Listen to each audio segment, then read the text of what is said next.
Saat ini juga nanti rasakan ada kau. Tidak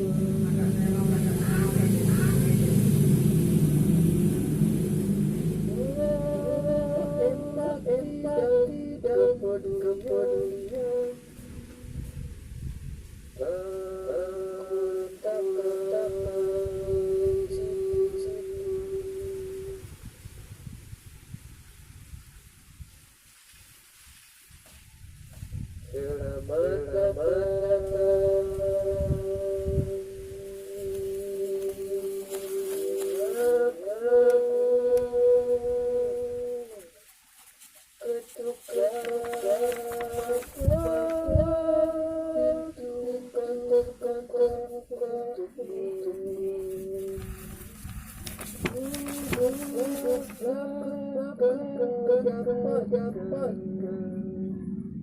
sebuah kunci membuka kesaksian.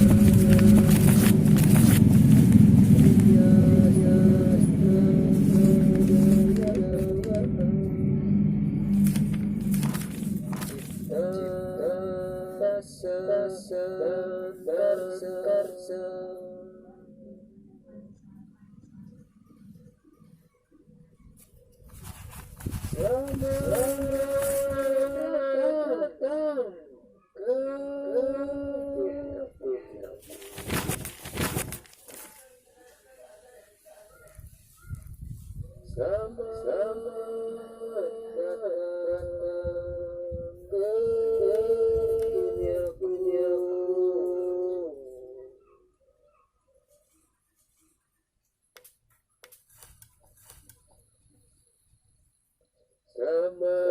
datang di duniaku.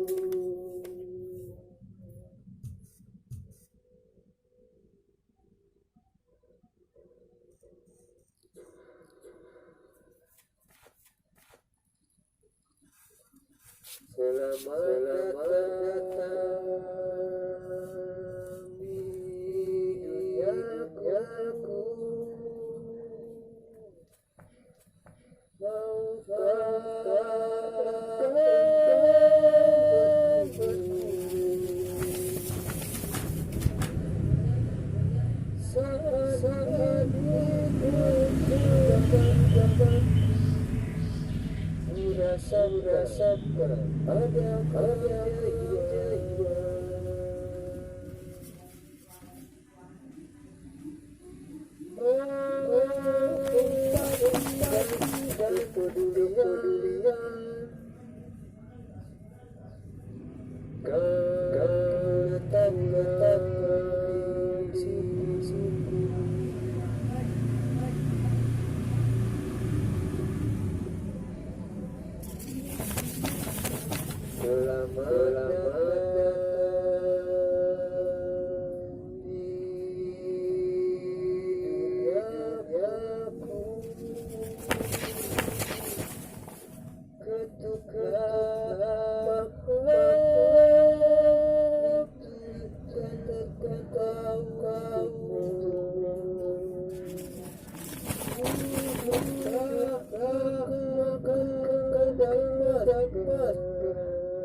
sebuah kunci membuka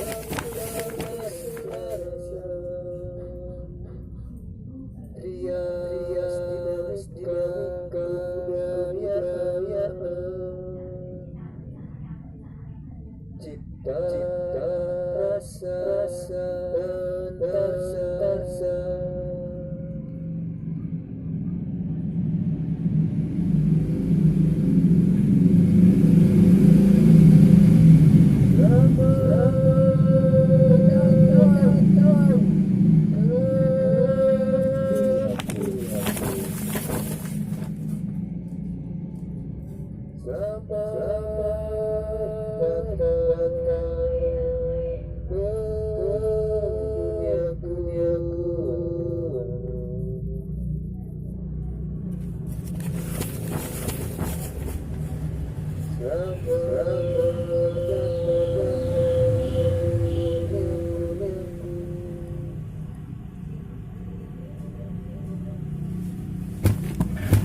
Saudara-saudara setiga pilar BPU, setelah saya paparkan dengan jelas dampak yang muncul dari kabar terbaru dari Al-Quran, maka sekarang saya akan sampaikan isi dari kabar terbaru tersebut. Kabar terbaru ini terdiri dari kabar gembira 2 dan kabar peringatan 1. Jadi total kabar terbaru dari Al-Quran ada 3. Saya akan sampaikan kabar gembira lebih dahulu. Namun menurut saya alangkah baiknya bila saya lebih dulu menjawab beberapa pertanyaan dan keberatan-keberatan yang muncul dalam akal pikiran, rasa, dan karsa saudara-saudara setiga pilar BPU. Saya akan jawab pertanyaan-pertanyaan dahulu, baru kemudian menanggapi keberatan-keberatan yang muncul. Pertanyaan-pertanyaan itu antara lain, jangan-jangan ini sama dengan kasusnya Mossadegh, Lia Eden, Sunda Empire, Kerajaan Agung, dan seterusnya. Atau jangan-jangan ini mendadak ustadz yang modalnya jago ngomong sama hafal 2-3 ayat, kemudian mengaku-ngaku ustadz. Atau jangan-jangan ngaku-ngaku sebagai Imam Mahdi, tapi ujung-ujungnya membawa paham yang menguntungkan buat dirinya sendiri, keluarganya, dan kelompoknya. Saudara-saudara setiga pilar BPU, ada 2 hal yang akan saya sampaikan. Pertama, sangat sulit bagi saya untuk seperti kasusnya Mossadegh, Lia Eden, Sunda Empire, Kerajaan Agung, dan seterusnya. Kenapa? Sebab apa yang saya bawa sama dengan apa yang Pak Joko Widodo bawa, yaitu sama-sama membawa suatu era baru, sama-sama membawa suatu era baru. Pak Joko Widodo membawa era baru beribu kota. Saya membawa era baru beragama, berbangsa, dan bernegara. Perbedaannya, pertama, tanpa orang kedua, ketiga, dan seterusnya, era baru beribu kota tidak akan pernah ada. Tanpa orang kedua, ketiga, dan seterusnya, bahkan tanpa orang pertama pun, era baru beragama, berbangsa, dan bernegara tetap ada. Perbedaan kedua, Pak Joko Widodo mengumpulkan orang-orang untuk mewujudkan era baru beribu kota. Saya tidak mengumpulkan orang-orang. Perbedaan yang ketiga, Pak Joko Widodo dapat mencabut kata-katanya tentang era baru beribu kota, sebab beliau yang mengucapkannya. Saya tidak dapat mencabut kata-kata era baru beragama, sebab kata-kata itu tersirat dengan jelas dalam ayat-ayat Al-Quran melalui kabar terbaru dari Al-Quran. Sekarang bandingkan dengan kasusnya Mossadegh, Lia Eden, Sunda Empire, Kerajaan Agung, dan seterusnya. Pertama, mereka semua membawa hal-hal yang baru. Kedua, mereka semua mengumpulkan orang-orang untuk mewujudkan hal-hal baru itu. Ketiga, mereka semua dapat mencabut hal-hal baru itu, sebab mereka yang membuat hal-hal baru itu. Kemudian mengaku sebagai Imam Mahdi. Ini jauh lebih sulit, bahkan mustahil bagi saya untuk mengaku-ngaku sebagai Imam Mahdi. Kenapa? Para panitia pencarian Imam Mahdi yang terdiri dari para ulama, para fuqaha Jazirah Arabia yang terpilih menyatakan salah satu ciri-ciri Imam Mahdi adalah ia keturunan Rasulullah. Rasulullah itu orang Jazirah Arabia. Dari salah satu ciri-ciri Imam Mahdi saja, belum juga saya mengaku-ngaku Imam Mahdi, saya sudah gagal dan sangat memalukan. Saya orang Jawa, ibu Jogja, bapak Semarang.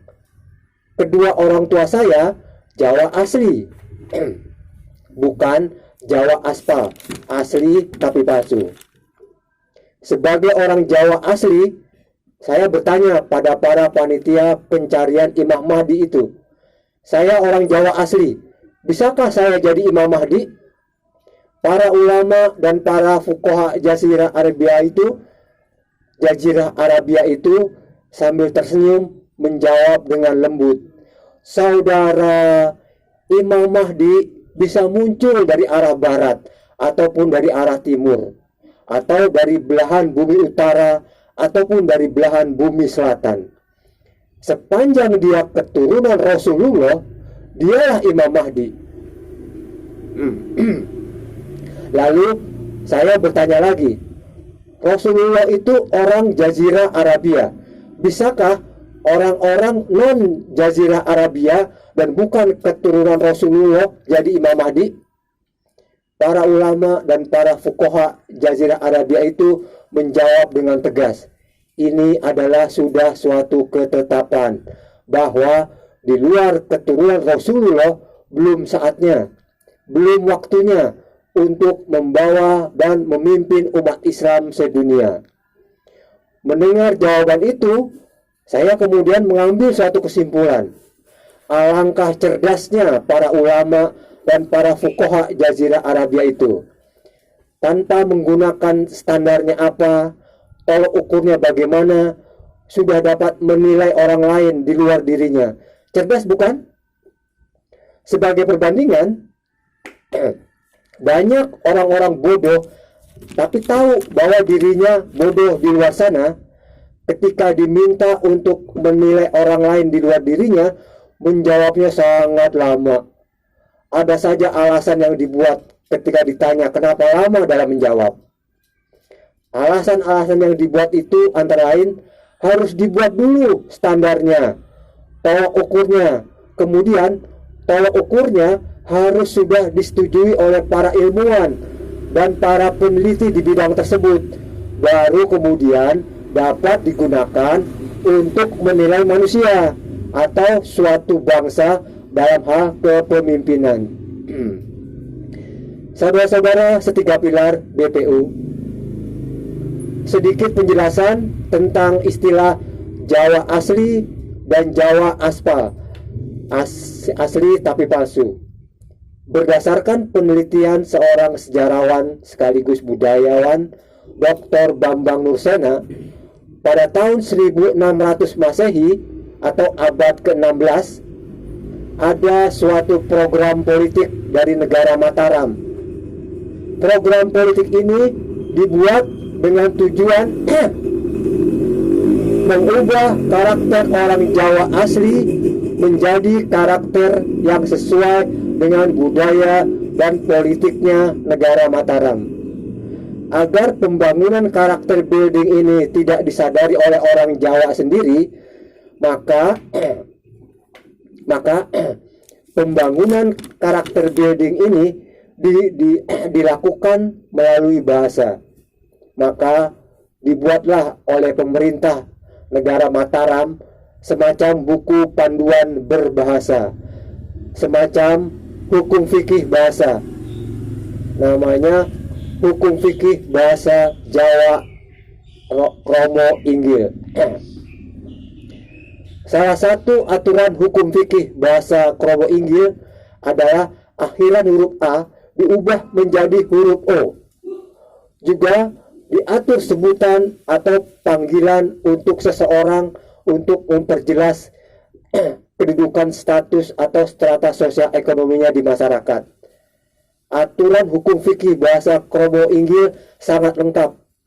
Ia mengatur seluruh aspek kehidupan rakyat Mataram, dari bangun tidur sampai tidur kembali. Saudara-saudara setiga pilar BPU, dari dahulu, dari sejak para pendiri pertama suku bangsa Jawa sampai jadi suatu suku bangsa itu didirikan oleh bukan satu orang, tapi oleh beberapa orang. Sampai berdirinya negara Majapahit, lalu sampai keruntuhannya, karakter orang Jawa itu egaliter. Namun, mulai tahun 1600 Masehi atau abad 16, karakter orang Jawa yang egaliter diubah pelan-pelan oleh Mataram melalui aturan hukum fikih bahasa Kromo Inggil menjadi karakter yang rumit, jelimet, ribet, penuh aturan-aturan yang mengacaukan keselarasan trias dinamika kebudayaan, serta penuh dengan kepalsuan-kepalsuan.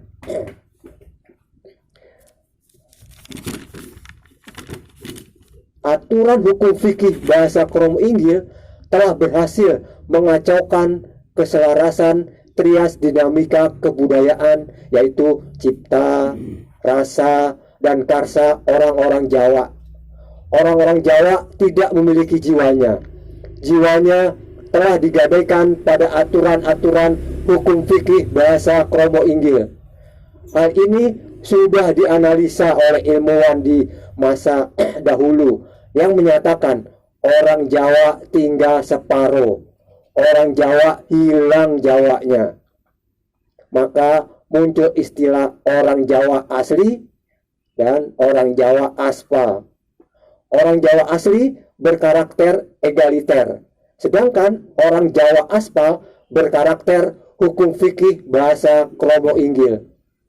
Pada zaman Soeharto, aturan hukum fikih bahasa Kromo Inggil dipertahankan dengan cara melarang terbitnya buku-buku yang membahas tentang bahasa Jawa kuno. Orang-orang Jawa aspal tidak memiliki jiwanya. Karena tidak memiliki jiwa, maka orang-orang ini tidak memiliki kebebasan berpikir dan berpendapat. Orang-orang yang tidak memiliki kebebasan berpikir dan berpendapat adalah orang-orang yang ketika berpikir kemudian menyampaikan pendapatnya sudah mengetahui lalu mematuhi, kemudian melaksanakan aturan-aturan, prinsip-prinsip, dan hukum-hukum kelompok, golongan, aliran, sekte, agama, partai, organisasi, kekuasaan, dan seterusnya. Orang-orang ini disebut dengan istilah zombie atau robot. Seorang zombie bisa berperilaku keji, kejam, dan sadis. Seorang robot dapat bersikap pintar, bahkan sangat cerdas. Orang-orang Jawa asli memiliki jiwanya. Karena memiliki jiwa, maka orang-orang ini memiliki kebebasan berpikir dan berpendapat. Orang-orang yang memiliki kebebasan berpikir dan berpendapat adalah orang-orang yang ketika berpikir kemudian menyampaikan pendapatnya sudah mengetahui, lalu mematuhi, kemudian melaksanakan aturan-aturan, prinsip-prinsip, dan hukum-hukum dalam berpikir. Sekarang timbul pertanyaan, jika demikian halnya, maka apakah ada juga orang Indonesia asli dan orang Indonesia aspal? Jika analoginya orang Jawa asli dan orang Jawa aspal, maka orang Indonesia asli karakternya yaitu karakter para pendiri bangsa Indonesia. Siapakah para pendiri bangsa Indonesia? Soekarno, Hatta, Tan Malaka, Syahrir, dan seterusnya. Itulah para pendiri bangsa Indonesia. Itulah kita, karakter kita, orang Indonesia asli. Bila kita orang Indonesia asli tidak berkarakter seperti itu, maka kita orang Indonesia aspal. Saudara-saudara setiga pilar BPU, selanjutnya hal yang kedua yang akan saya sampaikan adalah kenapa saya menyampaikan kabar gembira yang terbaru dari Al-Quran. Alasannya adalah karena Sebelumnya, saya pernah pula menyampaikan kabar gembira. Berarti ini adalah untuk yang kedua kalinya saya menyampaikan kabar gembira. Mohon maaf. Kabar gembira yang saya sampaikan dahulu itu hanya satu kabar. Judul kabar beritanya, Soeharto turun dari kekuasaannya. Namun, judul kabar berita tidak mungkin seperti itu. Maka saya ubah menjadi perubahan dan pembaruan. Tahun 1995, saat saya mahasiswa Fakultas Ilmu Sosial Ilmu Politik dari Universitas Negeri Paling Bontot, jurusan Administrasi Negara, saya mulai menulis tema-tema tentang perubahan dan pembaruan dalam bentuk artikel-artikel. Kemudian, saya kirim ke berbagai surat kabar. Terutama rutin saya kirim ke Harian Kompas dan Suara Pembaruan, sebelumnya bernama Sinar Harapan. Pesan yang tersirat dari setiap tulisan saya adalah siap-siap akan datang perubahan dan pembaruan. Setiap membuat tulisan, saya tidak pernah berpikir bagaimana jika semua surat kabar tidak ada yang berani memuat. Kenapa? Sebab semua orang tahu saat itu semua media baik cetak maupun elektronik tidak ada yang berdiri tegak. Semuanya tiarap menghindari desingan peluru-peluru yang mematikan. Saya hanya berpikir bagaimana tulisan-tulisan saya dapat dibaca pesannya oleh minimal satu orang saja dari orang-orang di media cetak itu. Bukti-bukti tulisan dapat dilihat di awal video ini. Sewaktu Departemen Pertahanan dan Keamanan mengadakan suatu lomba karya tulis ilmiah tentang bela negara, saya ikut lomba itu. Saya mengirimkan karya tulis ilmiah dengan niat sudah pasti tulisan saya akan dibaca minimal oleh para juri. Karya tulis saya beri judul EN Erosult. Judulnya menggunakan bahasa Belanda zaman penjajahan. Bukti naskah karya tulis dapat dilihat di awal video. Bulan Juni 1997, saya diwisuda menjadi sarjana S1 Fakultas Ilmu Sosial Ilmu Politik, jurusan Administrasi Negara.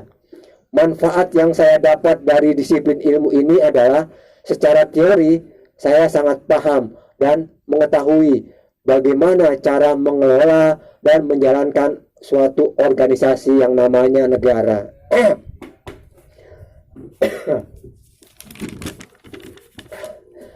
November 1997, saya menulis sebuah buku. Pesan yang saya sampaikan dari buku ini adalah perubahan sudah pasti datang. Sekarang yang harus disepakati adalah apa yang menyebabkan kita melakukan perubahan. Saya menawarkan 3 alternatif sebab-sebab melakukan perubahan. Pertama, karena situasi dunia sedang mengalami perubahan atau globalisasi. Kedua, karena sudah mengalami kejenuhan, kejumudan terhadap situasi dan kondisi negeri ini. Ketiga, karena kita telah menyimpang dari tujuan awal berdirinya bangsa Indonesia. Buku itu saya beri judul Membangunkan Indonesia, Membangunkan Bangsa Indonesia melalui nasionalisme, agama, kebudayaan, filsafat realitas, dan iptek. Awal Februari 1998, saya mengirimkan naskah buku ini ke redaksi Harian Kompas. Di awal video ini dapat dilihat naskah buku tersebut. Akhir tahun 98, saya bersama 2 orang kawan di masa remaja dahulu mendirikan media online. Namanya infodepok.com. Misinya mengabarkan kota Depok melalui semua bidang kehidupannya ke masyarakat dan ke dunia. Bukti infodepok.com dapat dilihat di awal video. Tahun 2002, karena kehabisan dana operasional, maka infodepok.com tidak beroperasional.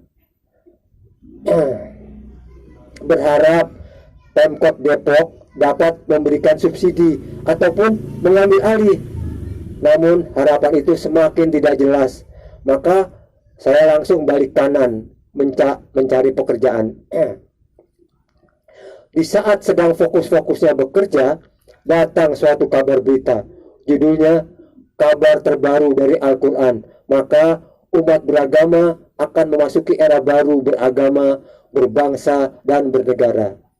Untuk memutuskan berita itu hoak atau bukan, maka saya melakukan konfirmasi atau tabayun ke sumber berita, yaitu Al-Quran, dengan cara melakukan penelitian dan mempelajari Al-Quran. Pada tahun keempat penelitian, saya berhasil menemukan ternyata berita yang saya terima bukan hoak, tapi suatu fakta kebenaran. Dari hasil penelitian, saya menemukan 3 kabar yang baru yang ada dalam Al-Quran. Dan temuan inilah yang akan saya sampaikan. Saudara-saudara setiga pilar BPU, setelah saya menjawab beberapa pertanyaan-pertanyaan tentang kasus Mossadegh, Lia Eden, Suda Empire, dan seterusnya, sekarang saya akan menanggapi beberapa keberatan-keberatan yang kemungkinan besar nanti akan muncul setelah saya menyampaikan kabar terbaru dari Al-Quran. Keberatan-keberatan itu saya bagi menjadi 3 kelompok. Pertama, keberatan dengan argumen irasional. Kedua, keberatan dengan argumen rasional. Dan ketiga, keberatan dengan argumen hak milik. Kelompok pertama yang mengajukan keberatan dengan argumen irasional akan sangat sulit dihadapi. Namun, walaupun dengan susah payah, dapat saya atasi. Kelompok kedua yang mengajukan keberatan dengan argumen rasional akan sangat mudah dihadapi, karena kelompok kedua ini sangat menjunjung tinggi sportivitas. Ketika argumennya berhasil dipatahkan, maka kelompok ini akan langsung menjalin persaudaraan. Kelompok ketiga yang mengajukan keberatan dengan argumentasi hak milik harus orang Arab itu sendiri, atau minimal keturunan Arab atau keturunan Rasulullah. Jika bukan orang Arab atau keturunannya, maka akan tampak janggal dan membuat bingung. Jika ada orang Arab atau keturunan yang mengajukan keberatan dengan argumentasi atau landasannya hak milik tentang pernyataan bahwa saya akan menyampaikan kabar terbaru dari Al-Quran, maka saya akan mengajukan permohonan maaf, sebab saya merasa bersalah sudah menganggap kata-kata kabar terbaru dari Al-Quran itu sebagai hak milik umum, bukan hak milik orang Arab saja. Artinya hanya orang-orang Arab atau keturunan Arab atau keturunan Nabi Muhammad saja yang berhak menggunakan kata-kata tersebut, sebab hanya merekalah yang paling mengetahui tentang Al-Quran. Non-Arab tidak memiliki hak. Non-Arab hanya memiliki kewajiban. Kemudian, sebagai bukti permohonan maaf, saya akan mencabut pernyataan yang berbunyi, saya akan menyampaikan kabar terbaru dari Al-Quran, maka umat beragama akan memasuki era baru dalam beragama. Namun, kata-kata memasuki era baru dalam berbangsa dan bernegara tidak akan saya cabut, sebab kata-kata ini bukan dari Al-Quran. Lantas, sebagai bukti permohonan maaf berikutnya, saya tidak akan keluar dari keanggotaan agama Islam yang ternyata agama ini milik bangsa Arab, diturunkan di tanah Arab, dan nabinya orang Arab, serta bahasa komunikasi kepada Allah pun bahasa Arab itu apabila nanti ada yang mengajukan keberatan dengan landasan atau argumen hak milik. Kenapa saya tidak keluar dari keanggotaan agama Islam? Sebab keanggotaan saya bukan berdasarkan aturan-aturan, yaitu mengucapkan syahadat, tapi berdasarkan warisan dari kedua orang tua, dari eyang akung, dari yang di atasnya lagi, dari yang di atasnya lagi, dan seterusnya. Artinya, saya masuk menjadi anggota agama Islam tanpa kesadaran penuh. Begitu lahir, langsung menjadi anggota agama Islam. Ketika kesadaran penuh datang, maka menjadi masalah dan hanya berkata, sudah terlanjur terjebak. Jika nanti setelah saya menyampaikan kabar terbaru dari Al-Quran, maka umat beragama akan memasuki era baru beragama, berbangsa, bernegara. Ternyata ada kelompok ketiga yang mengajukan keberatan dengan argumen hak milik. Maka saya sebagai anggota istimewa agama Islam masuk tanpa mengucapkan syahadat akan melakukan suatu gerakan. Gerakan itu namanya gerakan mosi tidak percaya.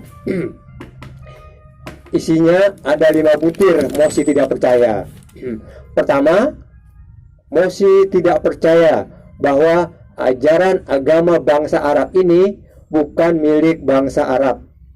Kedua, mosi tidak percaya bahwa ajaran agama bangsa Arab ini tidak bertentangan dengan HAM, terutama pasal 18 Piagam HAM PBB. Ketiga, mosi tidak percaya bahwa ajaran agama bangsa Arab ini tidak bertentangan dengan fakta-fakta sejarah. 4.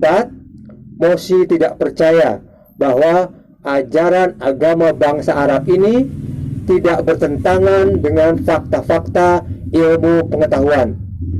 Kelima, mosi tidak percaya bahwa ajaran agama bangsa Arab ini tidak mengajarkan kebodohan dan bujuk rayuan. Namun, jika nanti setelah saya menyampaikan kabar terbaru dari Al-Quran, maka umat beragama akan memasuki era baru beragama, berbangsa, dan bernegara. Ternyata kelompok ketiga tidak mengajukan keberatan dengan argumen hak milik, maka saya akan mencabut pernyataan gerakan mosi tidak percaya, dan saya anggap hal itu tidak ada. Saudara-saudara setiga pilar BPU, setelah saya menjawab beberapa pertanyaan dan menanggapi beberapa keberatan-keberatan yang akan muncul nanti, maka sekarang sudah tidak ada halangan lagi untuk saya segera menyampaikan kabar yang terbaru dari Al-Quran. Kabar terbaru ini terdiri dari 2 kabar gembira dan 1 kabar peringatan terbaru. Seperti yang sudah saya katakan di awal video pendahuluan ini, betapa dahsyatnya kabar terbaru ini. Perumpamaannya bagaikan jatuhnya bom atom di Hiroshima dan Nagasaki, Jepang. Namun, bila di Hiroshima dan Nagasaki adalah kesedihan yang luar biasa, maka kabar terbaru ini adalah kegembiraan yang luar biasa.